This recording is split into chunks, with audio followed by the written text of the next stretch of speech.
নমস্কার, সবাইকে জানাই স্বাগত। আজকে বানাবো মোদক। মোদক বানানোর জন্য আমাদের লাগবে চালের গুঁড়ো, নারকেল গুঁড়ো, গুড়, আমন্ড, পেস্তা, কিশমিশ, খেজুর, জাফরান আর একটু এলাচ। কড়াইতে 2 চামচ ঘি দিয়ে তাতে দিয়ে দেবো নারকেল কোড়া। নারকেলটাকে একটু নাড়িয়ে তার মধ্যে আমরা দিয়ে দেবো গুড়টাকে দিয়ে নারকেলটা ভালো করে নাড়িয়ে নিতে হবে। ঠিক আমরা যেরকম নারকেল নাড়ুর পাক দিই পুজোর সময়, ঠিক ওরকমই কিছুটা।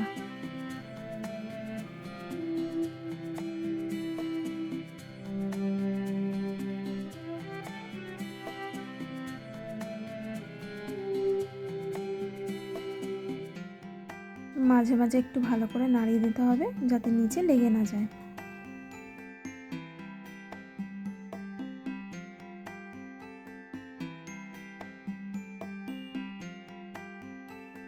আমাদের পুরটা প্রায় তৈরি হয়ে গেছে। এবার এর মধ্যে দিয়ে দেবো খেজুর কুচি, কিশমিশ কুচি, পেস্তা কুচি এবং আমন্ড কুচি দিয়ে ভালো করে মিশিয়ে নেব।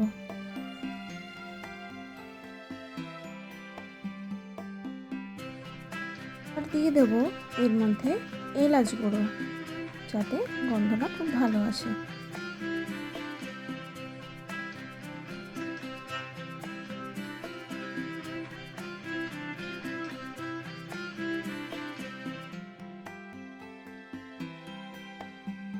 এবার আমরা পুরটাকে নামিয়ে নেব।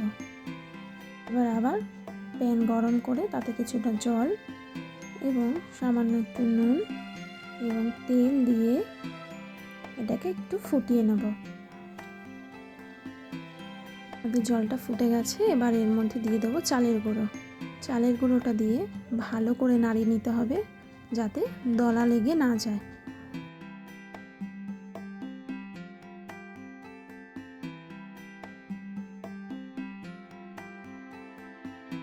কিছুটা টেনে এলে তার মধ্যে দিয়ে দেবো দুধে সামান্য ভিজিয়ে রাখা জাফরান যাতে রঙটা ভালো আসে।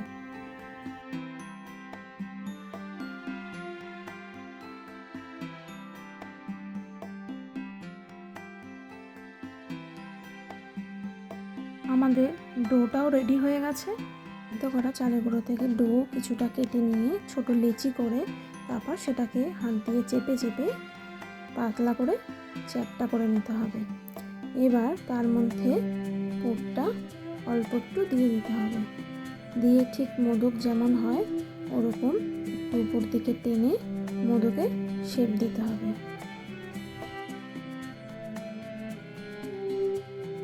যেহেতু আমার মোদক তৈরি করার ছাঁচ নেই তাই আমি এইভাবেই তৈরি করে নিচ্ছি। এবার একটি চামচ দিয়ে এর গায়ে একটু দাগ দিয়ে দেবো যাতে দেখতে সুন্দর লাগে।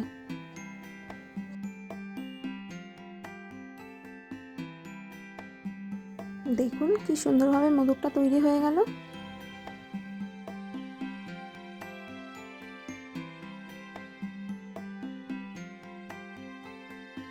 এইভাবেই আমি সবগুলো মোদক আস্তে আস্তে তৈরি করে নেব। আচ্ছা বলুন তো এই মোদক কোন রাজ্যের খুব বিখ্যাত? কমেন্টে লিখে জানান।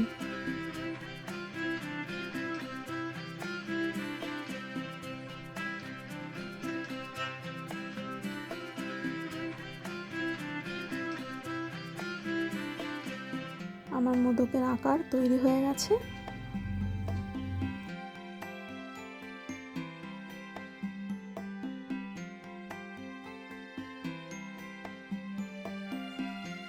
এবার এগুলোকে স্টিমে বসাতে হবে।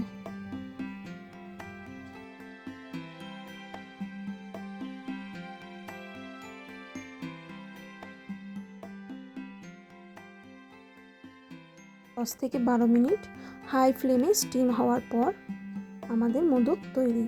দেখুন কত সুন্দর নরম তুলতুলে মোদক তৈরি হয়ে গেছে। খেতেও কিন্তু খুব টেস্টি হয়েছে। ভিডিওটি পুরোটি দেখার জন্য সকলকে ধন্যবাদ। ভিডিওটি যদি ভালো লাগে একটি লাইক, কমেন্ট, শেয়ার করে সাবস্ক্রাইব করে পাশে থাকবেন।